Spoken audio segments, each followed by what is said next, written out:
On Wednesday, the council voted 6-2 to pass the state monitor's proposed $123 million plan. This after State Monitor Judy Tripodi recently imposed a 47% property tax hike on residents. Second Ward Councilwoman and mayoral hopeful Beth Mason cast one of the two no votes. I voted against the budget because it was a difficult decision in the sense that the state monitor, had obviously given us the numbers, the real numbers that we've been asking for all this time, which is far in advance of where we've been in the past. But the second piece, there's two pieces of this: getting the real numbers and actually having a budget that's reasonable. And $123 million and actually $136 when you add the parking utility to it is far in excess of a city our size. That budget should not be at that level.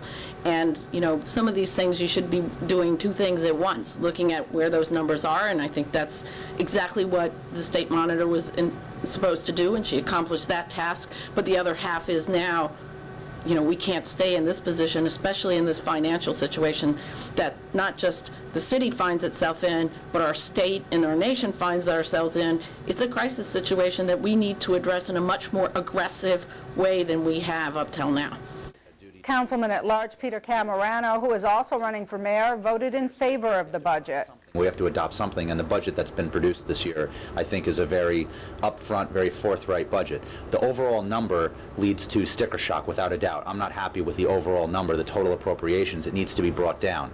And only by bringing that total appropriation down are we going to be able to apply downward pressure on that tax levy, reduce people's taxes. I'm confident that we're going to be able to do that in subsequent years. But the most important thing is that when you look at the broadest metrics in this budget, the deficit, the municipal deficit, the structural deficit from year to year, and the municipal tax levy, the municipal portion of the taxes that the city collects, both of those numbers are headed down in this budget. So while the overall number is something that we definitely have to work on, we've got to roll up our shirt sleeves and go at it again to make sure that we're bringing it down as far as we can get to a responsible level of provision of services and also get those taxes down. At least we're headed in the right direction.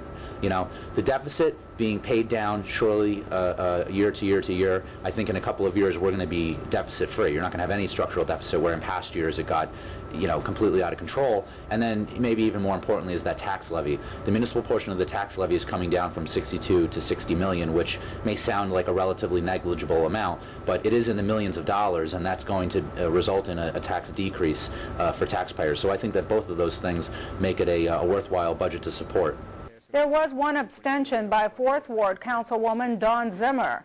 She's also thrown her hat into the mayor's race. The spending levels for the city of Hoboken are way too high. And I felt strongly that we didn't have enough information to make an informed decision.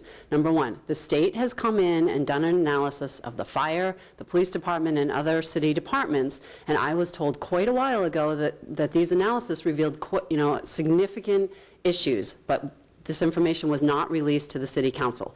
Number two, the budget was based on a certified audit, which was legally due December 31st. It's 2.5 months late, and we were not given copies of the certified audit. Going forward, we absolutely need this information so that we can reduce the crushing tax burden for Hoboken residents, while also making sure that we provide the essential services for our city. Despite the budget's passage, more layoffs are looming in the city.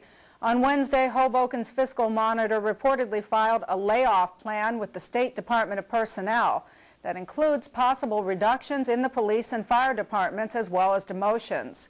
The plan would affect both uniformed and non-uniformed personnel.